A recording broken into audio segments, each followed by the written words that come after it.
There we go. Okay.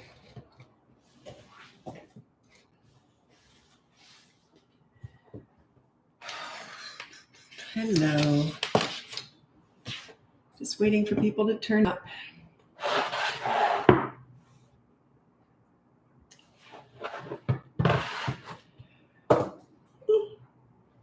Oh, pardon me. A long day. Okay. This is one of my regularly scheduled lives. I was on here last night. Sometimes I just pop up. I never know. I never know when I'm going to do that. So. Okay. New Mexico. Hello, Connie. I'm in Vancouver, Canada. Some people think I'm still in Australia because I talk about Australia so much. That's where my kids were born and raised. But I'm here in Canada now. So, okay. Oh, pardon me. I was just doing some very tedious stuff, so I got sleepy. All right. Okay, we may as well get going. My name's Lisa. I'm a parenting coach. If you go on the link above, you'll see my free behavior board, my courses, or you can look into coaching. So let's get going with your questions. I'm wearing my grandma cap today. This is my superpower pack. Yeah, just gives me more strength. Okay, Maryland. Hello, Coretta. Okay, so I'll just wait for your questions. Kentucky. Hi, Renee. Sorry. My goodness. It's 4:30. I should be past that 3 o'clock dip. You know how you have that 3 o'clock dip? Well, I do anyway. Okay, so I'm just waiting for your... Oh, interesting. So I'm on YouTube and it says that the live chat is currently unavailable. Sorry, I'm going to do... Oh, it's probably never going to pop up, so I'm not going to worry about it. That's happened once before, I think. So yeah, I won't be able to answer anything on YouTube. YouTube's the only one that kind of glitches. I don't know why. Ohio. Hi, Hannah. Illinois with boys 2 and 4. Hi, Alina. I've been watching you for a couple of weeks and I'm doing the toddler course. Excellent, Connie. Hope it goes well for you in Kentucky. Renee in Kentucky. Hola from South Dakota. Jesse. Hi, Jesse. Your advice with my 2-year-old, and it's working. Oh, good. So my advice with 2-year-olds, it's working. Great. You know, there's varying successes. Depends on the kids, depends on you. It's mostly up to you. Your consistency is really key. So if you decide you're going to follow what I teach, you just got to stay consistent with it. And it should work, you know, hopefully. Depends. Sometimes there's extenuating circumstances, but usually it starts to see results. Okay. Would love some tips on how to engage with a 3-year-old toddler to get them to listen to instructions. So in other words, they don't listen because you're not a leader. That's why. You get respect and then they listen. So it's all up to you. Work on your leadership skills. That's all I teach here. I teach, if you look on that's 3-year-old. If you look on my link above, you can see the behavior board, and that's the sort of the training wheels with all this. That's how you start getting your leadership skills. You give respect to get it. You can't expect to get respect if you don't give it. So yeah, that's all I teach.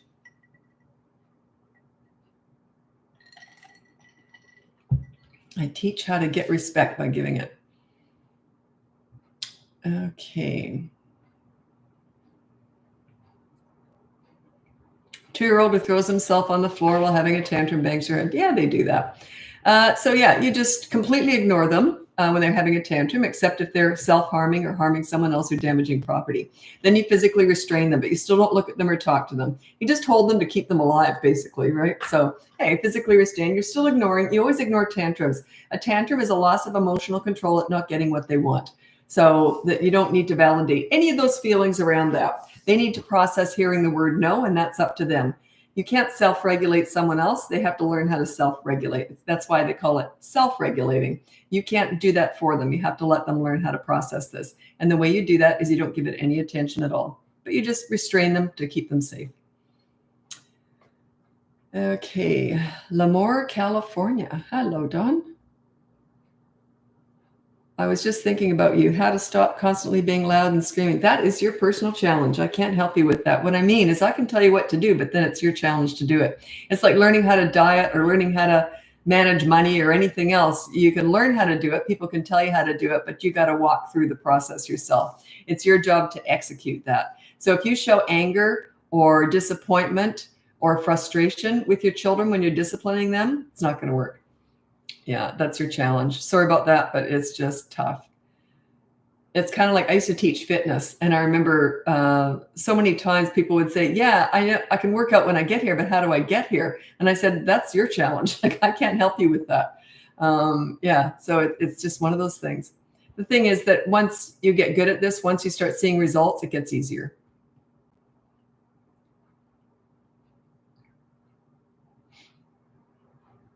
I haven't got YouTube right now, and that I am filming on YouTube, but it's not, the chat isn't working. YouTube glitches sometimes. I don't know why.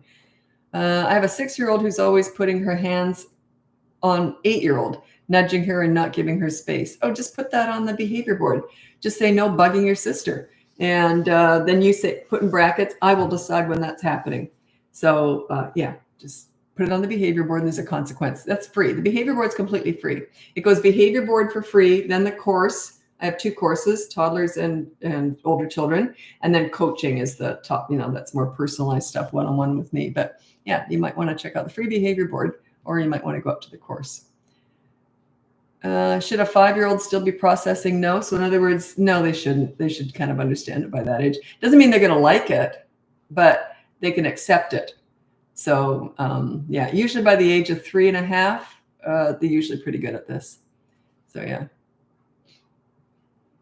If they're not accepting it, it just means you're not a leader yet. Okay? It's not, their behavior is it just your parenting. That's all it is. Their behavior between the ages of 3 and 12 years old is 100% a direct result of your parenting. So work on yourself, right? If they're acting out, don't blame them. Look in a mirror and say, what am I doing wrong here? I'm going to fix this. When I was working with kids, and I never worked with easy ones, believe me, I was like a behavioral mentor kind of thing. And so they never gave me an easy kid to work with. But if they acted out under my care, I always did this. I always thought, what am I missing here? What am I doing wrong? Because a leader looks to themselves, not to you don't blame the kid. You look to yourself.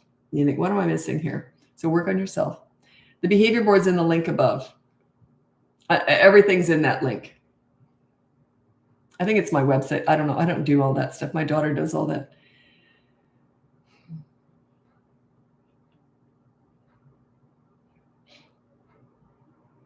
Okay. I have a 10-year-old. I gave her a 15-minute chore and she chose to take longer, so I did the 24-hour media blackout. Good for you. Does the chore have to be done the way I want it, or at the best she feels she can do? You have to be the judge of that. Did she just go, oh, I'm going to wash a window? Or did she try and do, you know what I mean? Don't be too fussy with that. And then I would decide that ahead of time. I would say it has to be done. Let's say there's 2 windows to be washed. I would maybe wash one and say, look, this is how you do it. And I'm just going to show you. And then I would say, I want that one done the same way. So yeah, you judge that. Set her up to succeed with that. You say that discipline, this is Victoria, you say that discipline should be a business transaction. Yeah, what I mean by that is 0 emotions. Is there a time that you would say is appropriate to show emotions to the kids? Oh, when you're having fun. Every other time. I was a total nutcase. I was a goofball. I was nuts. So yeah, I was always playing and goof around with the kids. It's only when you're disciplining. Like when I was working with kids, I had no leverage. I couldn't discipline them. I had nothing to take away. I'm just in the back of a classroom dealing with a difficult kid. And if he acted up, I took away fun, Lisa. I was fun. I was good at connecting. But if he was acting up, I'd say, ooh, that wasn't very good. Okay, I'm just going to go quiet for 60 seconds. And then they'd say, I'm sorry, Lisa. It's okay. 20 more seconds.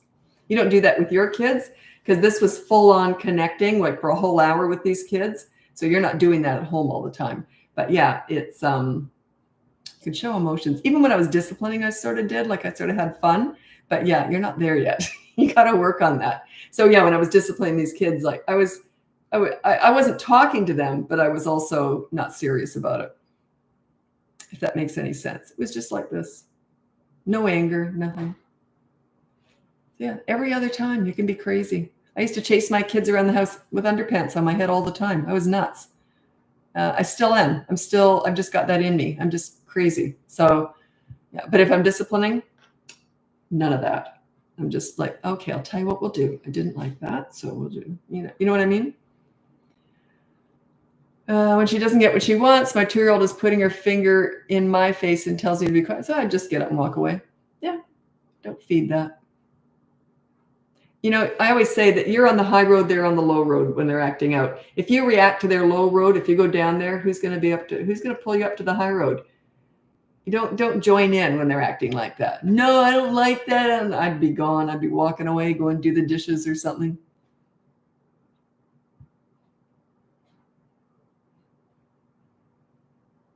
Okay, I have a 12-year-old who doesn't seem to care about rules. He misses his homework daily. He isn't listening when we say you can only go around the block. He doesn't seem to care if we do media blackout. His phone is taken away. Doesn't seem to care. That would be coaching. That's sort of next level. Yeah, I would suggest coaching if you want to hire me. I'd have to assess that and figure out what's going on. And he's not a teenager yet, but he's close. Anyway, but yeah, oftentimes parents of teenagers are very disappointed in me in the first session because I come in so slow and so easy because I've got to figure out where you are with your teenager. If I came in hard with discipline and all that with a teenager, it would self-destruct.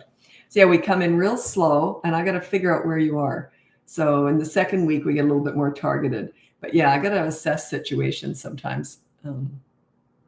Can you elaborate on threats? 3-year-old. How do I manage all the small things like don't drink the bath water, fighting, putting on her socks? I'll turn on.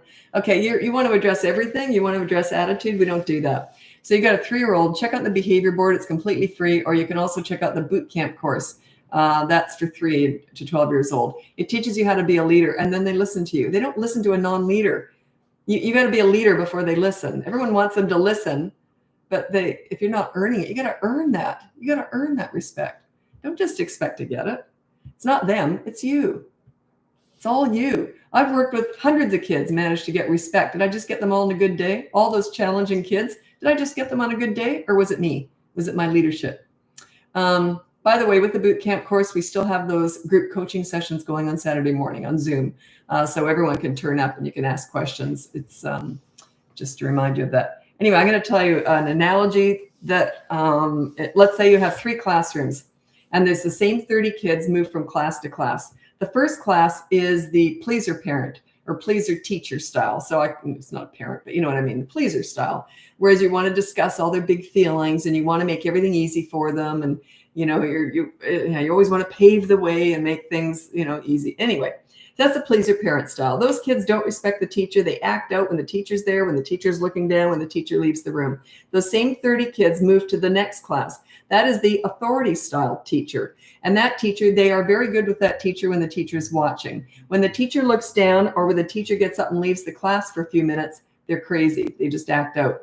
Then those same 30 kids move to the leader, the teacher leader style. And that leader, those kids are good when the teacher's looking, when the teacher's looking down, and when the teacher gets up and walks away. Not only that, when the teacher comes back, the students remind her how good they were. Oh, we were really good. Whatever the name is. So yeah, that's the leadership. The leader brings out the best in kids and it gives them pride. They like themselves the most when they're with a leader. That's why they tend to be good, because you've given them pride. You've brought out the best in them. You don't want obedient little soldiers who do whatever you say. You want kids who respect themselves, respect you, and they make good choices. Homeschool teenager that refuses to go to bed on time and stay on task. I don't know the situation. That would be coaching. You'd have to hire me for that. I don't know the situation. Too many variables there. 5-year-old is out of control at school, but not at home. She can't hear the word no. She just can't deal with her emotions when something doesn't go her way. What can I do? Okay. So generally, when they're bad at school and good at home, it means that everything's going their way at home. Do you know what I mean? No one's telling them no. They're in charge. They get whatever they want. They're kind of spoiled. Generally, they're entitled. And then they go to school. They go out there in the world. It's a disaster because not everyone's going to be spoiling them and catering to them like you are. That's one scenario. The other one could be that something's happening at school that's really not going down with that very well with them. I don't know. That's the lesser likelihood with this situation. But usually it just says to me that they're kind of entitled and spoiled at home. And no one else is going to treat them that way, nor should they. You're not doing them any favors. So that's my guess. I could be wrong, but that's more often the way it is. So yeah, set yourself up as a leader and teach your child to be respectful at home and accepting the word no at home too. Don't give in to everything. I need help. My 24-month-old son doesn't fear me. Well, I don't want them to fear you. He doesn't seem to understand the emotions I'm conveying. No, he's not going to understand the emotions you're conveying. He keeps getting into things he's not supposed to, like pulling the blinds down. He laughs when I stop. How do I change this? Yeah, check out my toddler course. Yeah, you don't want them to fear you, and you don't expect them to understand emotions and your emotions. You're trying to get a 2-year-old to understand that he's upsetting you and you don't like it and to care about that. Yeah, your understanding of him is the issue here. It's not him. So yeah, check out my toddler course. That's at the link above. It's called the Boot Camp course. Vancouver. Hi, Genesis. My 5-year-old has gotten to the point that he's talking back to me and telling me no and pitching a fit. He's never done this until the past year. We've tried grounding. Yeah, I don't do that. Loss of privileges. I do that sometimes. Popping his bottom. No. We have a behavior board and it helps with a lot of things, but how do we get him to stop with the other nonsense?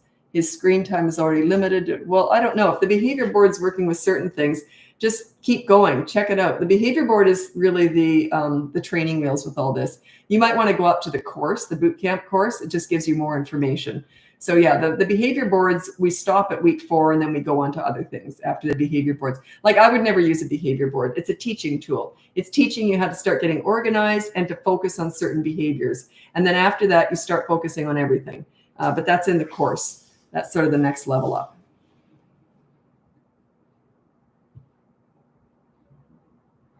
I need to know an age.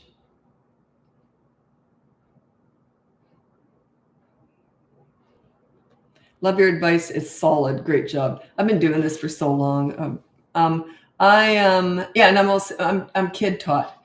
I've never ever read a book on kids or parenting. I'm sure I'd be rolling my eyes the whole time. Kids taught me all this. Yeah. And then I was mentoring troubled teenagers, and they said, "You got to teach this stuff, Lisa." So yeah, they're the ones who told me to teach this. You're my career guidance. Salt Spring. Hello, Rose.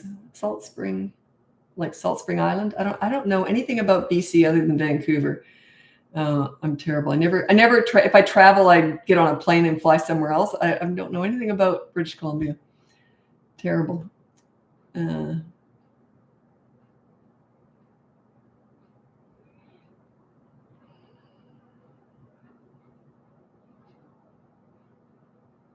Oh, good. You just started watching me and now you've managed to ignore temper tantrums and they haven't lasted as long. Great. It takes time. Okay. I've used your approach. This is Heather. I've used your approach this last week. I'm already seeing a difference. Perfect. Good for you. Well, I give the advice. You're the ones who do the work. So congratulate yourself. So what can I do about what? I can't go back and check. I get dizzy. So you have to put a whole question all together. Like, I don't know what your original question was. I can't remember.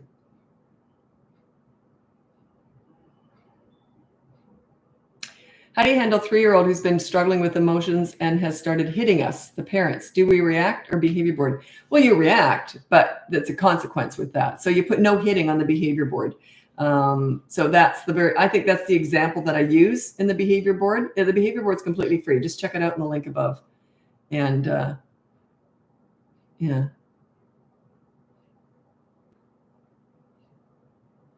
I'm about to lose my mind with my 15-year-old. Over the past year, it's been intense. I give direct direction and an allowed amount of time to be done. It's constant arguments and walking on eggshells. That's a 15-year-old. Is it a boy?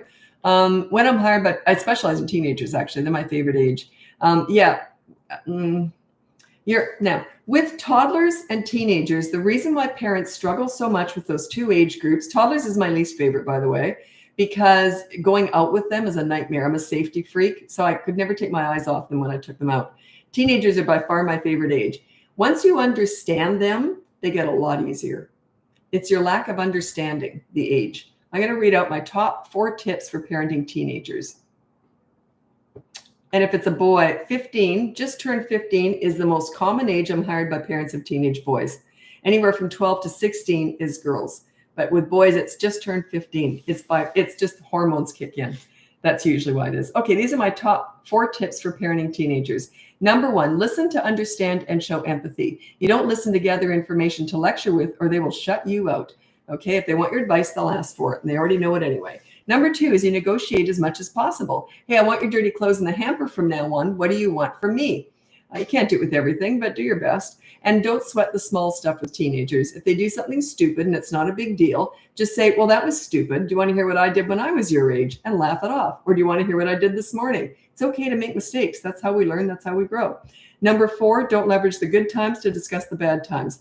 Often when I teach parents how to connect with their teenager and they're out enjoying their company, and then they bring up all the ways they've disappointed them over the last 2 years or how difficult it's been with them. And then they can't figure out why their teenager gives them the finger and leaves. Like, they can't figure that out. So don't leverage the good times to discuss the bad times. When's a good idea to discuss the bad times? Never. What's the point? What is the point?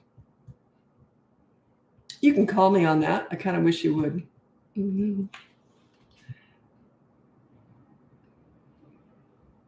I don't know if you deal with teens. Yeah, they're my favorite. They're my specialty, teenagers.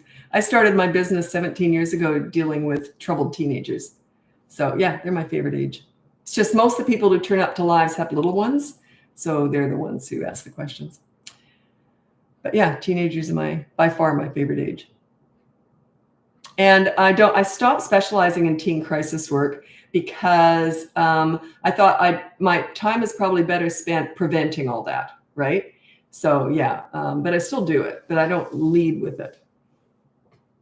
Nashville, Tennessee. Hello. Have I had clients in Nashville? I think I have. Yeah. Hi, Chris. I think I've had clients in Nashville. I've had a lot of Southerners, and I pick up that Southern accent so fast. I just love it.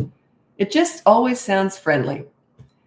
Should there be a punishment for a toddler potty training when they have? No, absolutely not. Absolutely never. Never, never, never, never, never. Never punish a bodily function. Never. It does something to their head. So you might want to check out my toddler boot camp course. It has a whole thing in there about how to potty train if you're interested. It's a whole system. Can you give examples of consequences for a 3-year-old who hits and bites? I hear this all the time. What are some consequences? Don't get caught up in what the consequence is. That's not the point. The point is consistency. If they do something bad, you replace it with a good deed, doing something good. If they won't do that, then you go to the negative deprivation consequence. There's always 2 consequences for the kids. The first one is a positive action. Wash a window, put the shoes away in the cubby, clean the toothpaste out of the bathroom sink, help me do the laundry, put the dirty dishes in the dishwasher, stuff like that. Although this is a 3-year-old, yeah, they can help with all those little things. So, but yeah, and if they won't do that within the time allotted, if they won't do that, and don't keep nagging them, they either do it or they don't. You just start the timer, and then you resort to 24-hour media blackout or something, or take away a favorite toy for 24 hours, something like that. Oh, thought I was going to be late. You skipped my question. I skipped through a whole bunch of questions. What I do is I get hundreds of questions. So I keep skipping. So I know because people come and go. Like I only have 82 people here, but by the time I'm finished, I might have had 1,000, but people come and go. So I only answer questions. I keep skipping so that I know people are here when I answer. That's why. Plus I like to mix up the ages too. If I get 2-year-old hitting, I'm only going to answer one of those. How can I help my 2-year-old with hitting and not listening permanent with daycare? Oh, not much you can do at daycare when he's at daycare because you're not there. Not much you can do. They're in the present moment when they're 2. So there's not much you can do when you're not there. So yeah, sorry. If you're not there, I don't know what to do because you have to be there. It's all consistent corrective actions. And you can't delay the consequence with a 2-year-old or 2 3/4. Yeah, they're not there yet. So not much.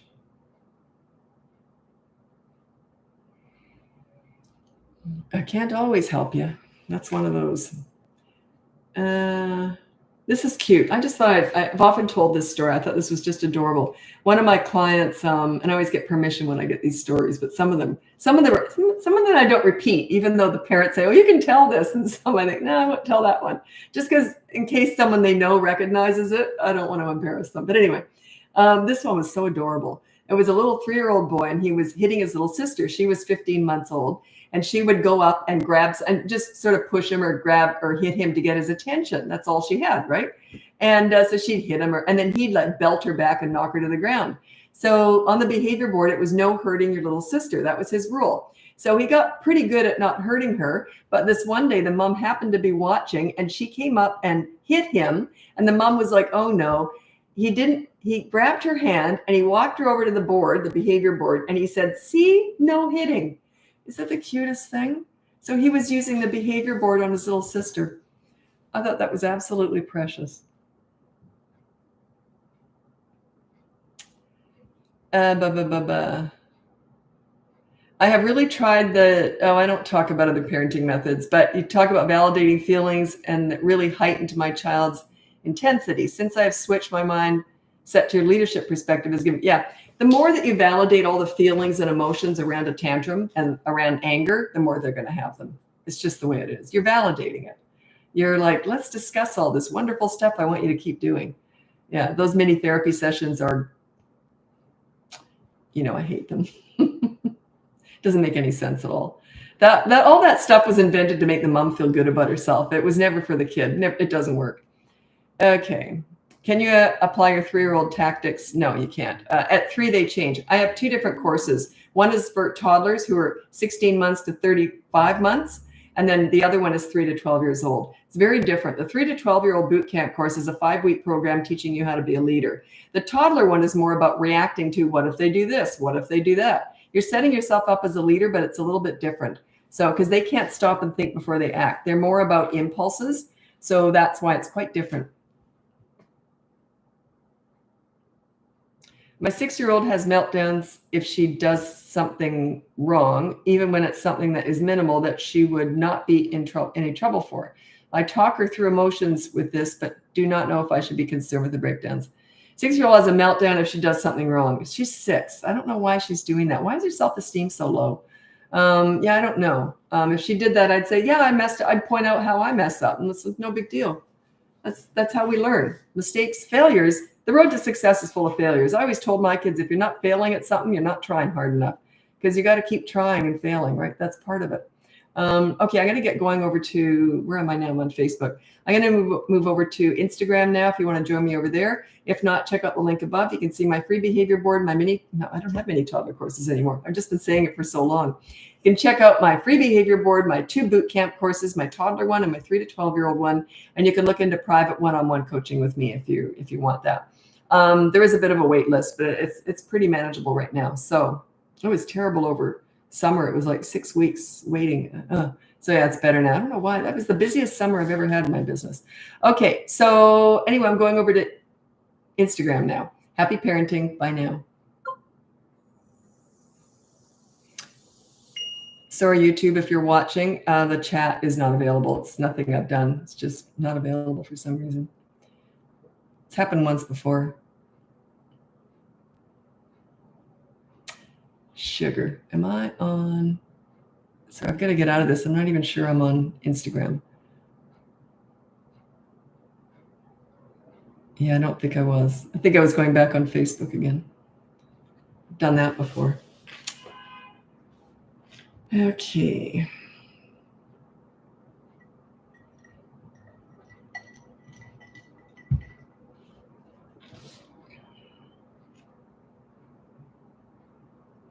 Hello. Just waiting for people to turn up. Okay. Do you like my grandma cap? I got this a while ago.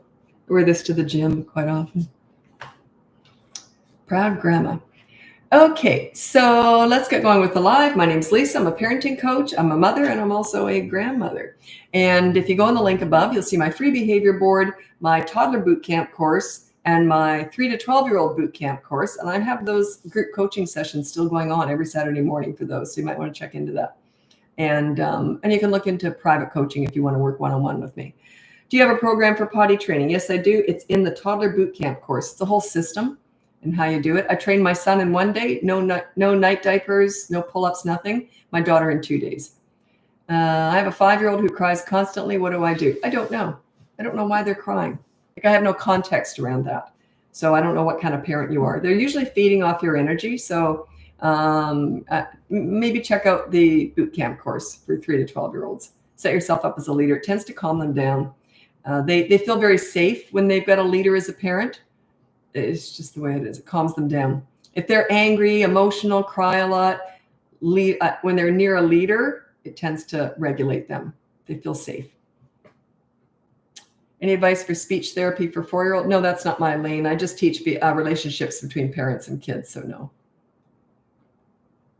Is the toddler boot camp a free? No, it isn't. The behavior board's free, and it's got a little section on toddlers on there now.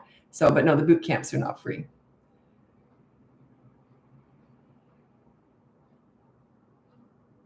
You're doing the boot camp. This is Brenda Ray. 10-year-old gets the positive action and does not mind a bit. Doesn't faze him. Should I up the ante? Keep it going? If he's getting better, just keep going. So it's the consequence doesn't have to hurt. It's just doing a good deed. Okay. But if his behavior is not getting any better and he just thinks, fine, I don't care if I have to do, I don't care. I'll beat up my little brother and then I'll go clean a window. Who cares? Then I would up it. Yeah. So if it's working, don't worry about it.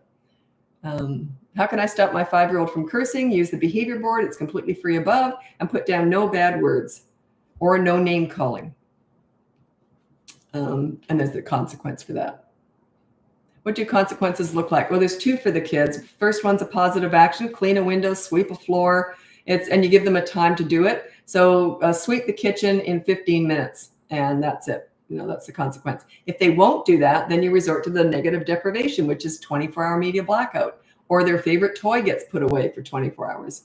So you get them to do something first. If they won't do that, then you take something that they love, that they use every day. You take that away for 24 hours.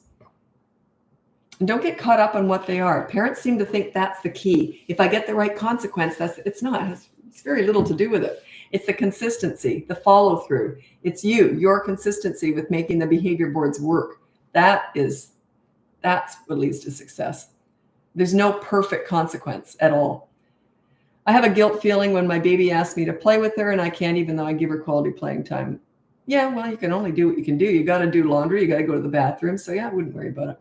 Love your methods so far. What do you recommend when my toddler, almost 3, tantrums and I need to attend my baby? Well, you still ignore a tantrum anyway. Just go tend to the baby. Yeah. Normally I say with a tantrum, you stand nearby filing your nails, look like you're waiting for it to be finished. And then as soon as they're done, oh, do you want to read a book? But if you got a baby, that's actually my least favorite client to work with, is when they've got a toddler and a baby. Because physically, what can I tell you? You can't always follow through with the toddler if you're breastfeeding a baby. So it's physically, it's almost impossible, because things with toddlers is all physical. It's all actions. And you can't always do that. It's my least favorite client to get. I get a lot of that, but it's my least favorite because the results are iffy. Because if you're stuck nursing a baby, breastfeeding a baby, how are you going to get up and deal with a toddler? So yeah, you got to do what you got to do with a baby. But you ignore tantrums anyway, so.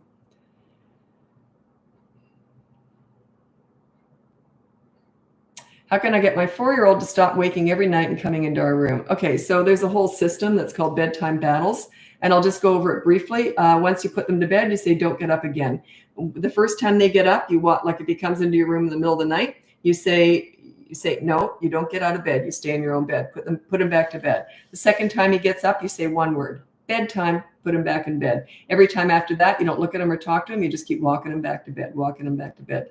It's ugly. It's ugly. If he shares a room with a 15-month-old sister, I might take her out of the room for that night, and because he might be screaming. That's okay. It's ugly, but it's often just one night of hell. That's how it goes. It goes more in depth in my boot camp course if you're interested. That's in the link above. But that's basically how that goes.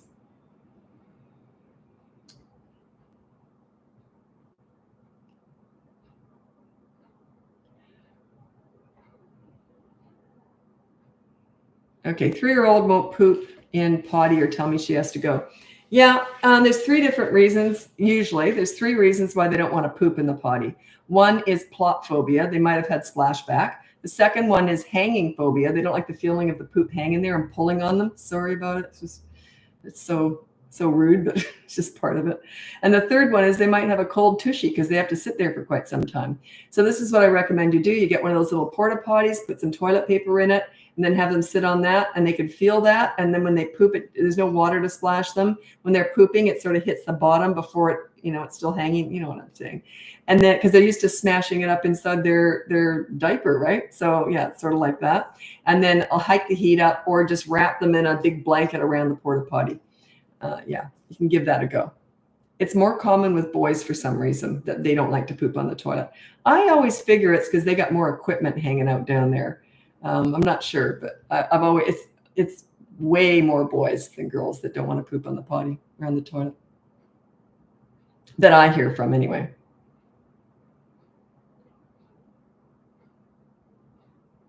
Do you have a potty training course for kids with autism? I would. No, autism, I see that as more of a special needs thing, and that I only deal with autism in coaching. But if they has very, very low, very high functioning autism, then the potty course that I have within the boot camp course might work. But there's no guarantees with any kid anyway. But if they're high functioning autism, it might work.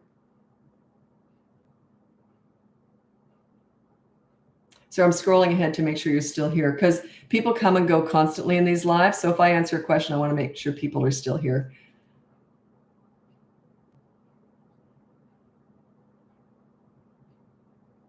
Do you ignore tantrums in public? Yeah, so long as they're not bothering anybody. Like I wouldn't ignore it in like a church or a restaurant or any quiet place where it's going to bother people.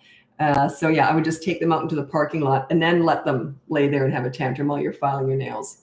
So yeah, you're just standing there looking like you're looking around at the birds in the trees. And I don't feel like telling all my tantrum stories anymore. I've told them so many times. I used to tell them all the time. But yeah, so you got to be the same parent. It's like what you're asking me is, am I the same parent when I'm out in public? Yeah, I was exactly 100% the exact same mother everywhere. No inconsistencies.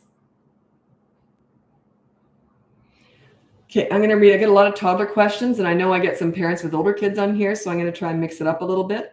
Because I've got all these comments, but most of them are about toddlers because that's where all the lives are. Most of my coaching is not about toddlers. There's a few traps that parents get into. One of them is over explaining, because you say something to the kids, okay, you can't have that because blah, blah, blah. And I'm done. That's all I would say. But why? I wouldn't answer that. Even if they don't fully understand it, I would say something like this. Oh, you'll understand. You'll learn, or something. Don't get pulled into explaining yourself too much. This is when they're being rude and you're saying something that they don't like. But why? Not fair. Say, oh, well, whatever. So yeah, the over-explaining, the more you explain, the more they complain, basically. So don't get pulled into it. It makes you look weak. Well, the reason why I do that, the reason I said no is this and that. But not fair. That made me feel bad. Well, it shouldn't be. Don't do any of that. Yeah. They're manipulating you. They're pulling you in. They're hoping they can turn your no into a yes. I have a 6-year-old that has tantrums about no and redirection or whining while cleaning his room, etc. Check out my boot camp course. It's all about you and your leadership. Yeah, it just says it must work. They only do what works past the age of 4. So if whining and tantruming, he's still doing it at 6, it means there has to be a payoff. The payoff might just be that you get mad. That is a payoff for a child. So are chores a good routine to start with kids 5 and 3? Yeah, I started my kids at 3 and they had 3 chores every day. They had to make their bed, put their laundry away, and their dirty clothes always had to go in the hamper. They were good at that. But also they had to put their toys away. But I was a very organized minimalist. So making their bed was just pulling up the duvet and putting their laundry away. I did it every single day. So there was basically just one outfit. And I had an empty hanger, an empty spot where the rolled up socks went. It was very organized. And then their toys, I did a toy rotation system. So they only had like 5 toys out. And there was always an empty shelf where all those toys went. So it took them under 2 minutes to do their daily chores. And they didn't think anything of it. They never argued it. Why would they? It's 2 minutes. And I would just wait until they wanted something. Like, I would never say to kids, do your chores. I don't talk like that. I would wait till they asked for something. Mommy, can we please have a snack? Sure, sweetie. As soon as you finish your chores. Oh, sorry, Mommy. And they'd run around doing it. Then they got to the point where they'd never ask for anything until they knew their chores were done first. They just understood you got to do what you need to do so you can do what you want to do. They understood that you got to earn the fun stuff. We had a lot of fun, but I wanted them to learn that you got to do the hard stuff. You got to learn how to work. They're both really hard workers, probably too much so, actually. They're really dedicated hard workers. But yeah, I believe in that. I believe in teaching children responsibility, because then they have pride too. Where's your kids' pride? Do they have responsibilities? Do they have jobs to do, chores to do? Yeah, what are they proud of? And pride only comes from what you do. It doesn't come from gifts that you're given, like good looks, intelligence. Those are gifts you should be grateful for. I always told that to my kids, never be proud of being smart or pretty. Those are just gifts you were given. Be grateful, but be proud of how you treat people, how you act, what you do, the effort you put in. That's what you should be proud of. How to deal with a 5-year-old that lies about everything. Put on the behavior board, no lying. And then just call them on it every time and say, oh, okay, that was a lie. Then, no, it wasn't. Well, I'm calling it a lie anyway. I'm sure there's times that you've lied and I've missed it. So here we go. I wouldn't explain that. Do you interfere when another kid grabs a toy from your kid? Are you babysitting them, or is the parent there? If the parent's there, no way. And I don't know how old they are, but I'm pretty careful with other people's kids. And with the parents there, I would never do a thing. Nope.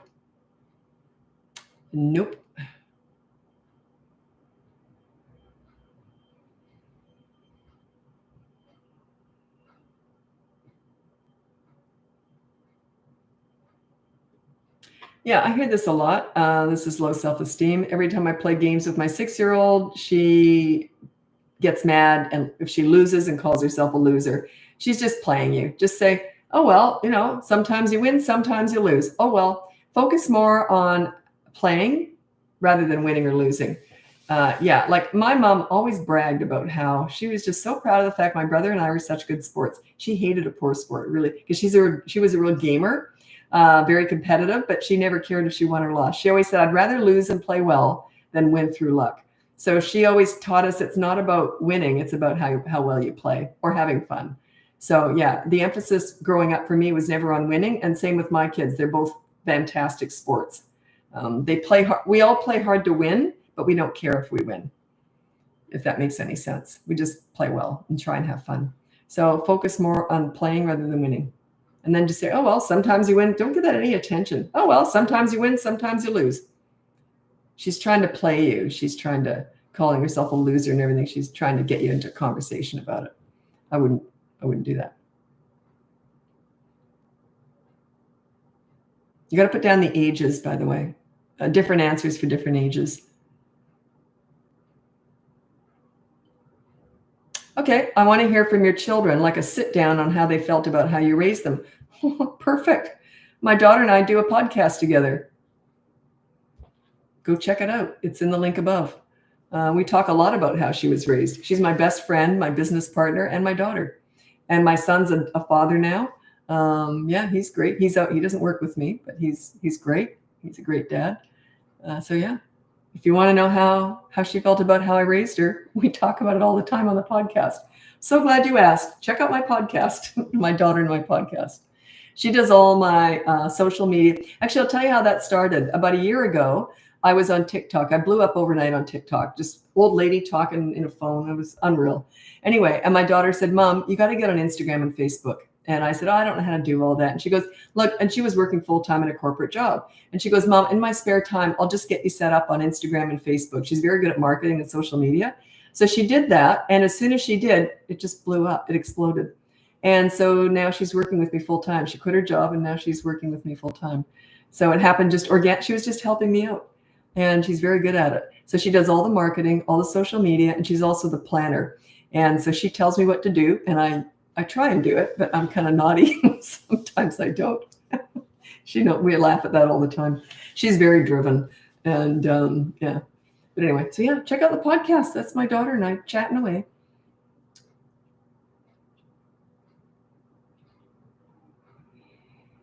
What's the one advice you can give a parent of a 4-year-old to ensure regulation of emotions? Be a leader.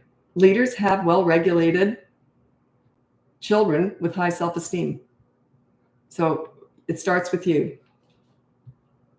Check out the boot camp course up above. Your course on tantrums is great, but what to do with the child age 2? Oh, I don't have those courses anymore, by the way. They're all in the boot camp course now, just for anyone else wondering. What to do when a child age 2 tantrums and the other age 3 interferes with my response, ignoring the behavior, pointing at him, giving him attention. I would tell the 3-year-old, if you do that in future, you just, it's none of your business. I'm the parent. You ignore them. You just go somewhere else. And if you don't, there'll be a consequence. So yeah.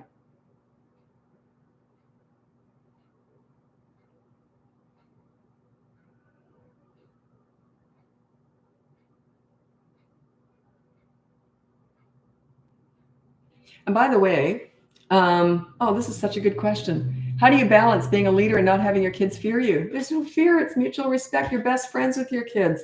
You're fun. You're best friends. They respect you like a mentor, not like an authority or a dictator. That's old-fashioned. No, this is about leadership, mentorship, friendship, connection, being fun, enjoying them. I wallowed in my kids. I asked my daughter a couple months ago, I said, were you guys aware how much I wallowed in? I couldn't even finish the sentence. She goes, yes. Oh, yes. God, yes.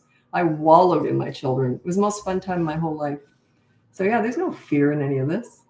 It's leadership. It's mentorship. They look up to you. They admire you. They want to please you. And it's sort of mutual too. If my kids ever looked disappointed in me, I would have been devastated. So they never said, I hate you or anything, ever, not once, not ever. I would have been devastated because it wasn't the kind of relationship we had. The only time anything like that ever came up, my son was 15 or 16, and he said to me, he was kind of upset.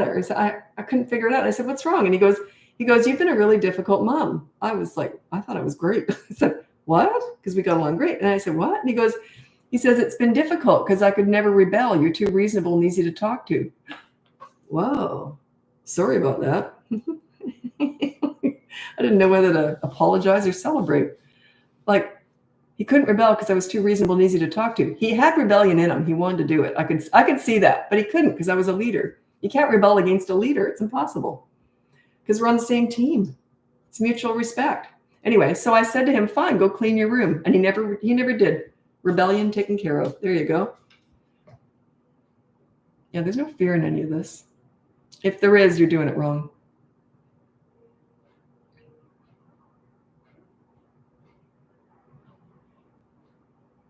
Oh, teachers. Yeah, I don't teach teaching. Teaching is very different from parenting. Very different. Some things are similar, but one's an institution, a business. The other one's personal.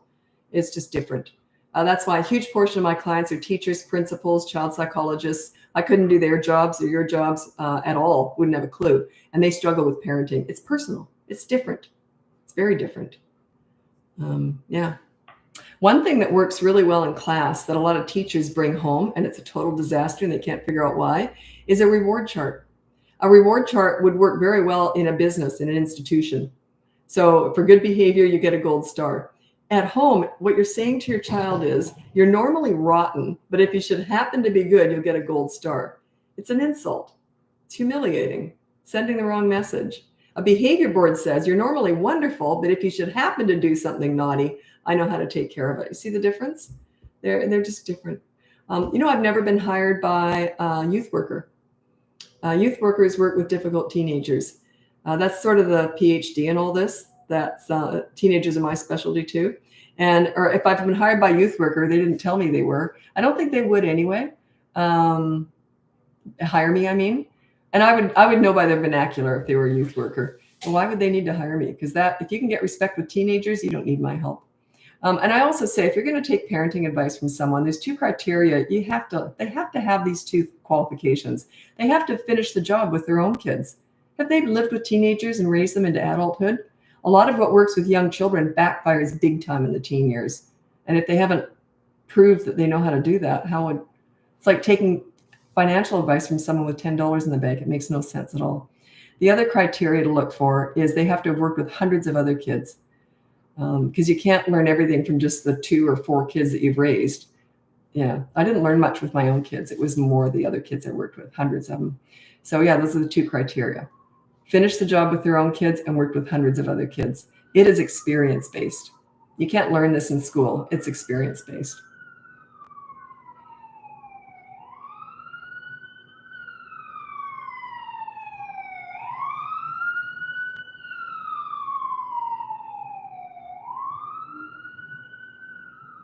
Okay, 5-year-old lying a lot. He also makes this up, but okay. How do you tell the difference between lying and the truth? This is what I would do. I would say, oh, so that happened, did it? Okay, so I say, can you please tell me exactly what happened? And I would write it down like you're a reporter. And then what happened? And then like an interview. And then what happened? Oh, really? Okay. And then I just want to make sure I got it right here. And then what happened? Keep the notes. An hour later, maybe a few hours later, say, can we go through that again? Write it all out. If he's telling the truth, the big stuff will stay the same. If he's lying, he will change the story. That's how you do it. Don't tell him that's what you're doing. But that's basically, and then just make the call. Say, you know what? I've decided that was a lie. But it wasn't. I was telling you, I've decided it's a lie. I could be wrong, but I'm sure you've gotten away with lies in the past that I miss. So let's call it a break even. So, yeah, that's how you do it. The truth never changes. Do you feel that the leadership setup now, 4-year-old, is what sets you up for teenagers? Oh, it's huge. You say, because a leader is a friend too. There's that trust that you're building, that wonderful bond, that connection, that friendship with them. Okay, and you're not letting them get away with stuff. In other words, you're not letting them be bad, because that's not a leader. A leader you love your children enough to guide them into making good choices. Okay, now by the time they're teenagers, things change. With teenagers, you've got to start letting stuff go. You just manage. You don't micromanage them. You want them to start being their own leader when they're teenagers. You're there for backup. When they're young, they want to please you. When they're teenagers, you want them to want to please themselves and be proud of themselves and not want to disappoint you. So it goes down a notch, but it goes up in that they want to please themselves. They want to be good people. But yeah, the better you are at this leadership stuff, the more likely they are to tell you everything.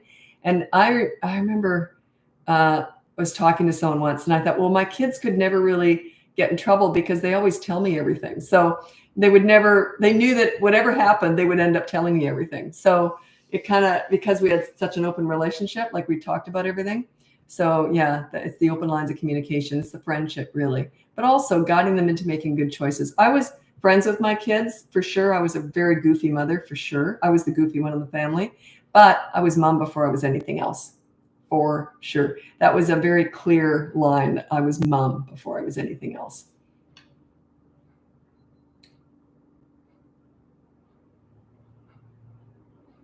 And I would say one of the nicest things anyone ever said to me was I used to mentor troubled teenagers. And one of them said, he says, I didn't like myself until I met you. That was one of the nicest things anyone ever said to me. Now, that's what a leader does. A leader doesn't, you're not there to make them like you, which they end up doing. You're there. Your goal as a leader is that they like themselves. When they like themselves as a result of you, your relationship with them, how do you think they're going to treat you? If you make them feel good about themselves, how are they going to treat you? Think about it. Has anyone ever made you feel good about yourself? How do you treat that person? Have you ever had a mentor, a teacher, a coach that you really look up to? How do you treat that person? That's what this is all about. It's not about authority and do what I say and be an obedient soldier. That's stupid. I hate that stuff. Toe the line because I said so. That's all garbage. It's old fashioned. Yeah, I teach leadership. You guide them into making good choices and they're proud of themselves. That's all I teach here. When I was working with those teenagers, they taught me more than anything. I had no idea I had that much patience. They taught me a lot. And it taught me about forgiveness, patience, and open-mindedness too, because it's easy to judge teenagers who are really quite vile at times. But if you understand where they come from, it's a lot easier to have compassion. So some of them, think about their past. Some of their stories were pretty horrific. So I had to open my mind to, that I would probably be like that too if I was raised like that. So yeah, but taught me a lot. And it's not about outsmarting them. If you think you can outsmart a teenager, good luck with that. It's about being humble and vulnerable, but also trying to connect. I won't go into that too much, but teenagers is my favorite age by far, because they provided me with the biggest challenge, also the biggest rewards.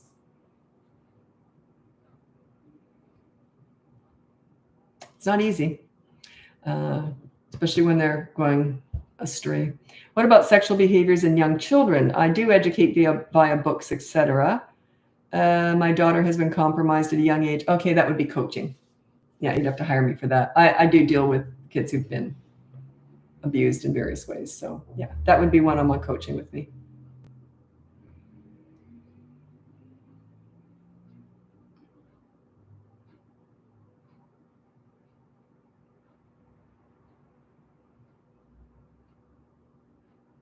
Okay, I don't know why this kid does this. My 7-year-old does attention-seeking behavior at school. When told to listen, he starts being distracted. I don't know. What kind of parent are you? Now, if you're a leader at home, they tend to be very respectful towards you. And that, by the age of 3 3/4 to 4 years old, that goes everywhere with them. That becomes their identity. Who they are with the leader becomes their identity wherever they go. So work on I keep going back to that, but it's all you. Become their mentor. If you're not a leader for your children at home, they're very susceptible to peer pressure, bullying, the drug dealer on the corner, the internet, the Kardashians. They'll act out at school. They're very vulnerable out there. But when they've got a leader at home, yeah, they don't tend to do that. It's everything. It's everything.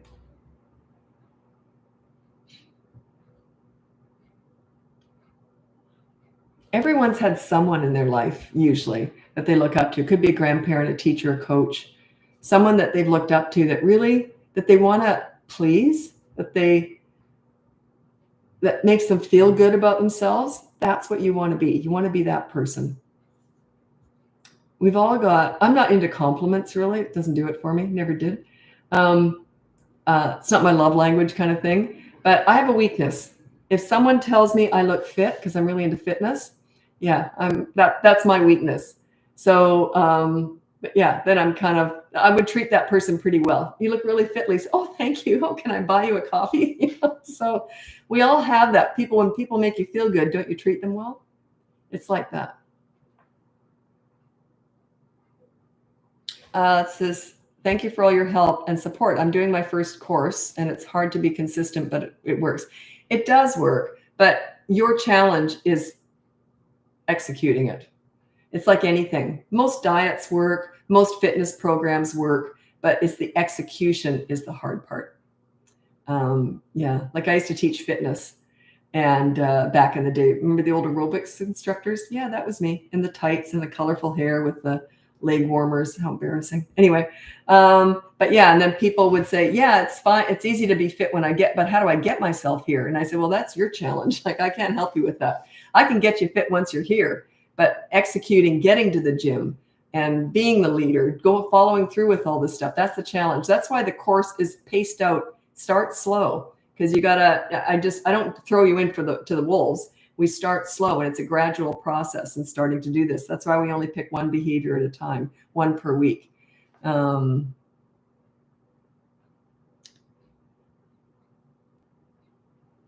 this is such an interesting question. Then I got to go over to TikTok.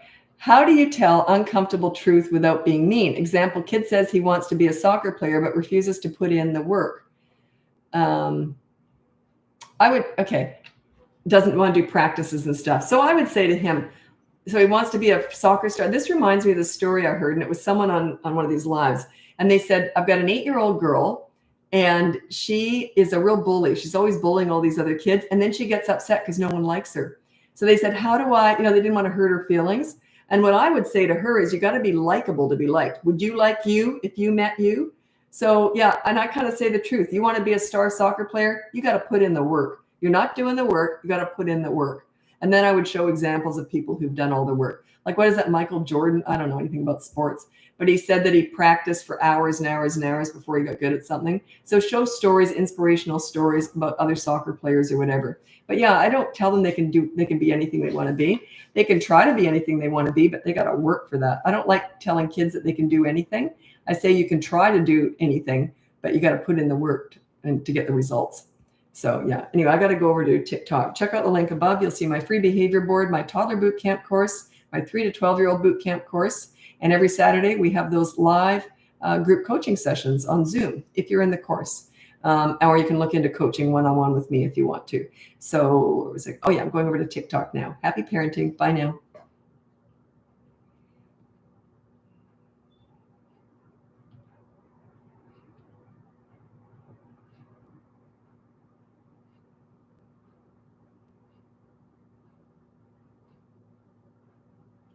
There we go.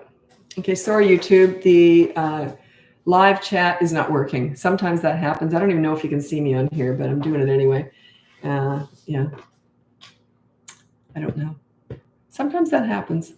I did hit all the right buttons, but I checked it too. Pretty sure I did. So that's why I can't answer anything on YouTube because the live chat's closed in. Sometimes it's happened once before, I think.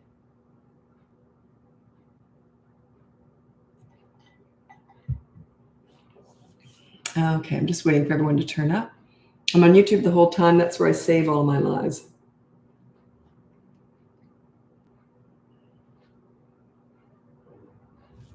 You like my grandma cap?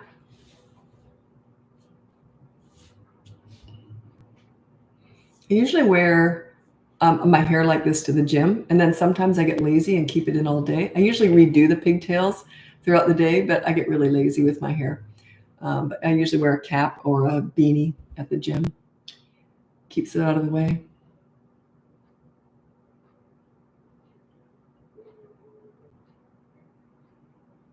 Okay, so let's get going with the live. My name's Lisa. I'm a parenting coach, a mother, and a grandmother. And you can check out the link above. You can get my free behavior board, my toddler boot camp course, my 3 to 12-year-old boot camp course. I have live group coaching sessions every Saturday right now with those 2 courses. You can just turn up. There's no extra charge for that. And turn up and ask questions on Zoom. You can see all the other parents going through the same stuff you're going through. Or very similar anyway, or you can look into private coaching one-on-one with me if you're interested. So let's get going. I'll do as many questions as I can get to. And I also want to mix it up with other stuff because there's a lot of toddler questions in these lives. I do specialize in teenagers and deal with any age, but on these lives, it's mostly toddler. But sometimes we get parents with older kids and they just leave because they think it's all toddler stuff. And it isn't. Well, that's not what I do. I don't do just toddler stuff. I get a lot of toddler questions on here. So,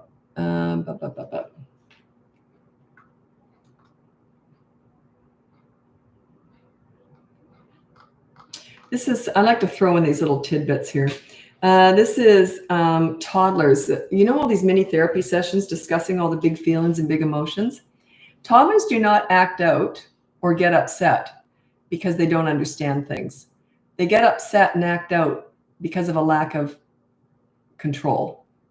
So if you're explaining something, that has no impact whatsoever on their behavior because they don't stop and think before they act. It's all impulse control. It's all impulse. So that's the problem. So it's not a lack of understanding. It's a lack of impulse control, which kind of kicks in around 3. You can start to teach them gradually through consistent corrective actions. But yeah, it's not a lack of understanding. You just got, like, parents will do this. They say, I told him that it hurts me when he hits me and it upsets me and he shouldn't do it. And he said, I won't, I love you. And then he hit me. I couldn't believe it. And I'm like, yeah, what's your point? You just had a mini therapy session with him and you think that's going to do anything? Like, he says, it doesn't work. It just doesn't work. All these mini therapy sessions. I know they're trendy, but they're garbage. You know that. They're garbage. They're not about words. They don't need toddlers do not need therapy sessions. They need consistent corrective actions because they learn through repetition, repetition, repetition. It's more of a knee-jerk learning, like knee-jerk reaction learning. Is hyperactivity normal in toddlers? Can be, yeah. It can be really busy or not. Neither of my kids were busy kids, but I've worked with a lot of busy kids. But they usually tend to play hard and crash. That's why my kids didn't nap. They didn't play, like they weren't really overly physical. So like my son could sit and do puzzles for hours, like at 1 or 2. He was really devoted to whatever he was doing. But yeah, and he didn't nap. He didn't sleep a lot either. Do you know anything about autism? Well, I have no qualifications, but I've worked with a lot of autistic children and various other special needs. But I teach parent-child relationships. I don't specialize in that. So when I get parents in coaching who have children with autism, they usually are in other programs, all sorts of stuff, and I'm just there for the parent-child relationship. So that's what I do. But yeah, I've worked with lots of kids with autism.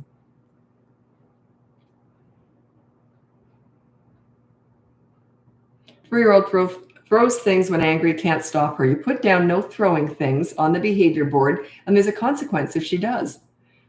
Check it out. The behavior board is completely free. It's in the link above. If you want to go to the next level, that's the boot camp course. Next level is coaching one-on-one with me. But the behavior board's free. I invented that thing 16 years ago. I've been doing this business now for 17 years. And the first year I didn't have a behavior. I've never used a behavior board. I would never use one. It's a teaching tool. And I thought, how do I get across to the parents that they have to be accountable? Because I give respect to get it. I don't expect to get respect until I've given it. I give first because I'm the adult, right? So I give before I expect to get. So I couldn't figure out how to get that across. You can be good at something, but teaching it's a whole other thing. Anyway, I invented the behavior board and put the parents on it too. Changed everything. I haven't changed it in 16 years. And now I know people have told me other parenting coaches are now using my behavior board. I don't get credit for it, but that's okay. That's okay.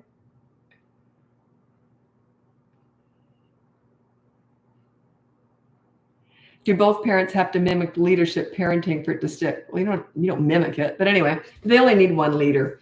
There's usually just one strong leader, and the other one defers to the leader. So yeah, so you can be a leader, and the other one just says, "Do you want me to tell mom who's the leader?" You can leverage the leader, the other one, as long as you're on the same page. That's all that matters. So yeah, got to be on the same page. But there's almost always one stronger leader than the other. You could both be leaders, but one is usually the predominant one. The leader is the one that they tell everything to. The leader is that real trusted, strong confidant that they tell everything to as they grow. That's the leader. That's why parents often fight over who gets to be the leader, because they understand, oh, I see, that's the prized role. Yes, it is.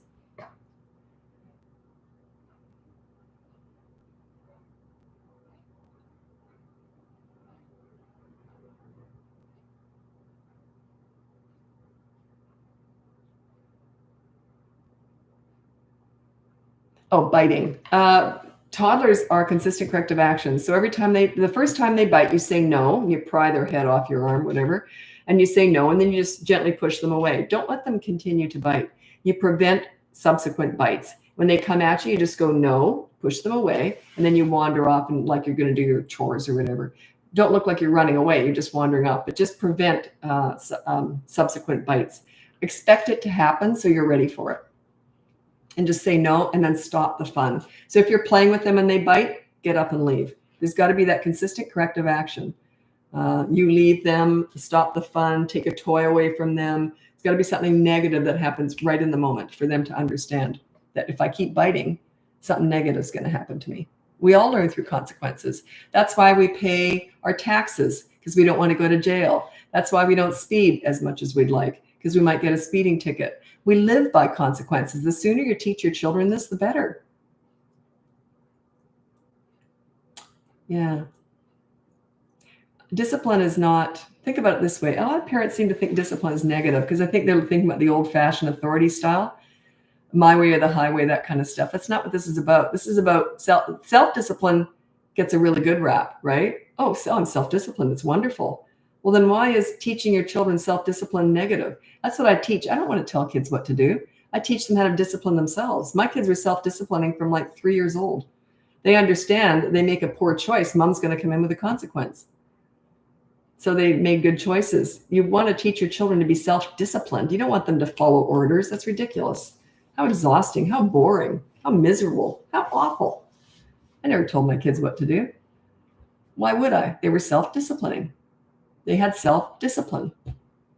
That's what then you don't have to tell them what to do. You're never a nag or bossy or anything. Why would you be? You're a leader. It's different. I'm 21, not a parent, but passionate, inspired by your work. Where'd you start experience?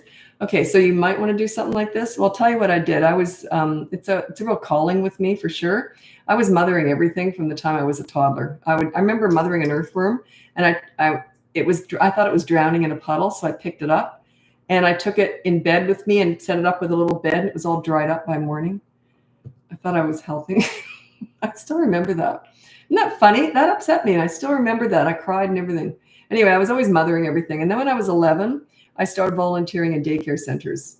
What 11-year-old does that? That's weird. I also started babysitting at 11 years old. So I was just good at it. I was good at getting the best out of kids. I loved being around kids. I found them fascinating. And I was always studying them. I always understood them. I can think of any age and pretty much figure out what they're thinking. So yeah, it's heavily experience-based. And then when I was 20, I thought, well, I should be a child psychologist, right? So I took a course, and they kicked me out after a week because I asked too many questions. What they were teaching was garbage. It was so patronizing. It was that get on their level and say, use your words. Oh, geez, how patronizing. Oh, I hate crap like that. Anyway, so I think my point came across too, that I hated that. So I just thought it was so disrespectful and rude. And anyway, and all the other students kept asking me questions about kids too. So yeah, they couldn't get rid of me fast enough. Thank God I never did that. I'm sure they've improved what they teach now. This was 40 years ago. And so yeah, thank God I never went under that umbrella, because I never would have fit in. And I don't want to be told how to treat children. I had my own style that I figured out. Kids taught me all this. And then I volunteered with kids at schools, detention centers, hospitals, care facilities, homes, everywhere. I was always working with difficult kids who were challenged behaviorally. So I think it was just something that came sort of naturally to me.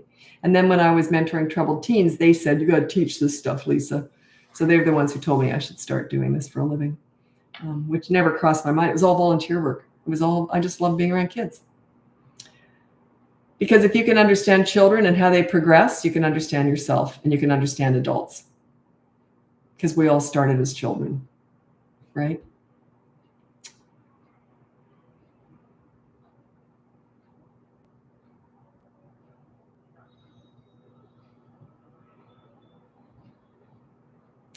Okay. Can I use the ignoring tantrums for an 18-month-old? Yeah, but you're right there. You're standing there filing your nails or looking at the trees. You're right there. They're having a tantrum. As soon as they're finished, oh, you all done? You want to read a book? No, hug. You're all right. Let's read a book. Treat it like it's sort of no big deal. No big deal. Don't console them after a tantrum, and certainly not during, never. Because what you're doing is you're validating and comforting the tantrum. Good tantrum. That's what you're doing. So yeah, and as they get older, they might say, I need a hug when they're finished having a tantrum. No, not a time to hug. You can love them up any other time, but not around a tantrum. As soon as they're done, I need a hug. You're okay. Do you want to go play a game or something? You pat them on the back. You're all right. Like that. Don't give it any emotional weight. No consoling. It makes it look like you feel bad for them. You probably feel more bad for yourself. I mean, it's really annoying. And it just works. I've worked with hundreds of kids. It just works. The thing is, you've got history with them. They remember the old you when you did used to feed tantrums. Any attention is fertilizing a tantrum. So they remember the old you. So it's harder to do. When someone new comes in and ignores a tantrum, that's usually easier. But you can do this. I've taught hundreds of parents how to do this stuff.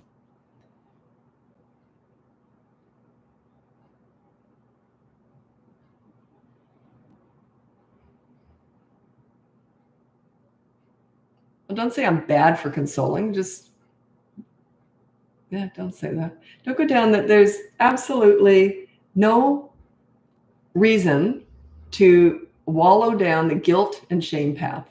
A lot of parents do this. Oh, I feel so guilty. I was doing everything wrong. Anyway, let's move forward. I'm a coach. I'm not a therapist. Therapists talk about the past. Coaches talk about the future. So yeah, don't go down the guilt trail. There's no point. There's absolutely no point to doing that. None. Just move forward. I'm like that in life anyway. I don't do much about you. I don't like talking about yesterday very often. I'm more of a today, tomorrow kind of person. So, but yeah, coaches deal with the future. Therapists deal with the past. So yeah, if you've got a lot of guilt and shame, yeah, I won't let you wallow in that if you work with me. I'm like, yeah, okay, get it out of your system, cry, that's okay. But now let's move forward. Let's move forward. It was so cute. I was talking to a client and I said, oh, sorry, I'm so tough. I always act tough, right? Sorry, I'm so tough. And the client said, no, you're not. I felt so exposed. I felt so transparent, like they'd seen through me. It was really uncomfortable. I got all awkward for a minute there. Yeah, I'm sorry, I'm so tough. No, you're not. Oh, okay, never mind then. It was really funny. We laughed and laughed. I actually turned red. I don't turn red very often, but I felt caught because I always like to act tough. But my daughter laughs when I try and act tough. Good try, Mom.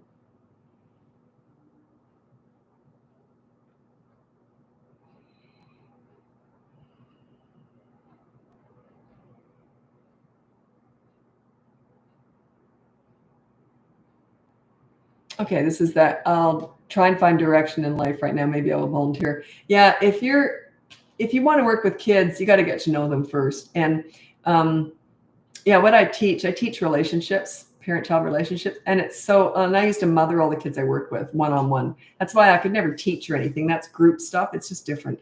But yeah, if you want to parent coach like what I do, I'm old. I mean, I've been doing this forever, and I've finished with my kids. They're all raised. So it's heavily experience-based. And if you're just starting out and maybe you think you're really good at this, but you haven't had a lot of experience yet, you could still teach something like how to deal with tantrums or how to get a kid to go to bed. You can research that stuff. You gotta do it. It's hands-on experience. Like a surgeon couldn't just read how to do surgery and then do it. It's hands-on. God, I'd hate to be the first patient where he was slicing. I had fasciotomies in both my legs. It's from compartment syndrome because I used to work out too much in my 20s. Or I think I had the surgery in my 30s. No, in my 20s I had it. And the funny part is one leg, the cut is perfectly straight. And the other leg was all like this. Evidently it was a new surgeon. They let him do my left leg. It's all jagged. Well, it wasn't funny at the time, but I was like, what the heck? And they said, oh no, he was new. That was his first cut. I thought, oh, thanks for putting him on me. What was my point in that? Anyway, yeah, you got to get a lot of experience. I did tons and tons of babysitting when I was a teenager too, tons of it. Yeah, do some volunteer work. I volunteered for decades before I did this. But also, yeah, just be careful what you're teaching. I'm very careful what I teach. Like, I don't know anything about medical stuff or nutrition, but I do understand kids. And, but yeah, you got to make sure, because it's a big responsibility. So, and I take this very seriously. So yeah, just make sure you cut your boundaries and say, well, no, I don't know about that. All I'm talking about is sleep training or bedtime or stuff like that. Specialize in niches. I specialize in parent-child relationships. And but I'm old, right? I've been doing this forever. So, but yeah, niche down and stick to your boundaries. Say, no, I'm not qualified to discuss that. And just be really good at what you teach, but stick to a very safe boundary if you're young and you don't have the experience yet. Because I do get a lot of people asking me that they, can I help them out? They want to teach parenting like I do. And yeah, so yeah, good, great. There's lots of need for that. Just make sure you know what you're talking about though, because serious stuff, right? When does it get easier? I don't know. It's different for everybody. I have some clients who in session 2 or 3, they're starting to get it right, but that's more rare, I would say. And I always say the work doesn't end when our sessions end. And sometimes they'll hire me 2 or 3 times or whatever too. It just depends because you're changing yourself. You just follow through the motions, but it's your emotions that get in the way and stop the progress. Almost always. It's your emotions that get in the way. That is, I would say, one of my biggest challenges in coaching is helping the parents with their own anger, their own frustration. I'm not a therapist, but some of my clients say I am because I have to help them through their own emotions. There's a lot of that. Maybe they went through stuff as a child. Their parents, they didn't have very good role models as parents. And that's really common with a ton of my clients. They say, well, I was raised a certain way, so I don't know how to parent. And I say, well, let's sort of start from scratch. And your parents did the best they knew how. No parent is given a baby in the hospital and says, I'm going to mess you up. Every parent does the best they know how. But your emotions are usually, I would say, 80 to 90% of my clients, it's the emotions that take up a lot of our sessions. It's the parents' frustration, anger. We have to work through that. So it's different timing with everybody. It gets easier once you learn how to control your own emotions and just follow through with the motions and things I tell you to do. But it's not always easy, right? I never said it was easy. It's worth it, though. 3-year-old threw my shoe in the dinner I made tonight on the stove. Ooh, shoe stew.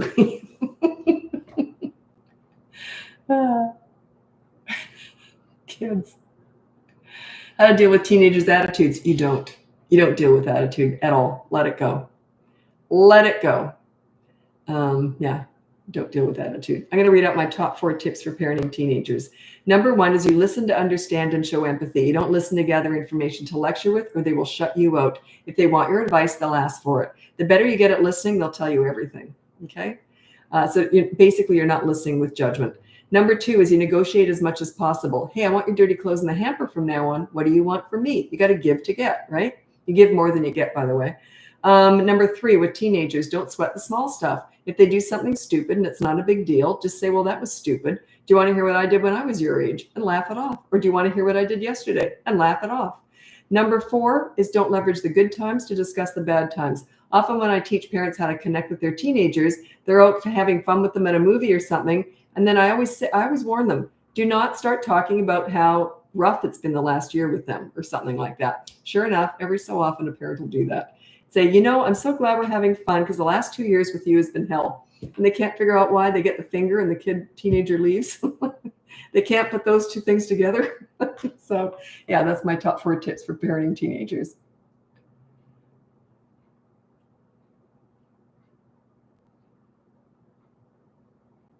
Advice for repetitive questions from a 3-year-old, even after we give an answer. Yeah, this comes up a lot. So the answer is this and blah, blah, blah. And they say, but this, and I say, look, I'm not going to answer any more questions about that. So that's enough. Now, if they get rude and they keep saying, why not? So why not? I would say, now that's a 3-year-old, not a 2-year-old. I would say, if you keep coming at me, there might be a consequence. Do you understand? So yeah, if they're getting rude about it, I would say, you keep coming at me and there'll be a consequence. Your choice. Yeah.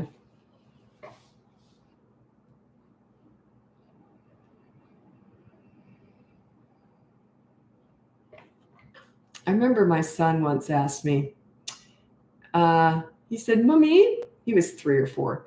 Mommy, what was it like living with dinosaurs? Gee, am I that old? I got to start looking after myself.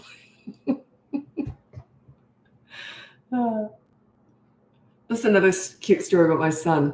My mom was visiting from Canada. We lived in Australia. And my son said, Grandma, do you have gooses in Canada? Because in Australia, they don't have any geese. And she said, oh, sweetie, that's geese. And he goes, oh, Grandma, do you have any geeses in Canada? Oh, it was so cute. And I love how they start the whole question right at the start. They don't just like, oh, geeses, do you? They always start the whole thing. Anyway, we thought that was pretty cute. Okay, actually, I got to get going. Thanks so much for joining me. Check out the link above. You can see my free behavior board, my I keep saying that. I had mini toddler courses. They're all gone. They're all in the boot camp course now. So I have a toddler boot camp course. I have a 3 to 12-year-old boot camp course. And we have the free group coaching sessions attached to those right now. They all got 3 more weeks of those. So you can turn up. Doesn't matter where you are. It could have been finished the courses, not even started yet. You can turn up and ask questions about the course or parenting in general. It's all done on Zoom, and that's Saturday morning. Anyway, you can check that out. If you want to go to the next level up, that's coaching one-on-one with me. And so you can look at that. Anyway, I got to get going to let my grandma cap. I got to get going. And thanks so much for joining me. Happy parenting. Bye now.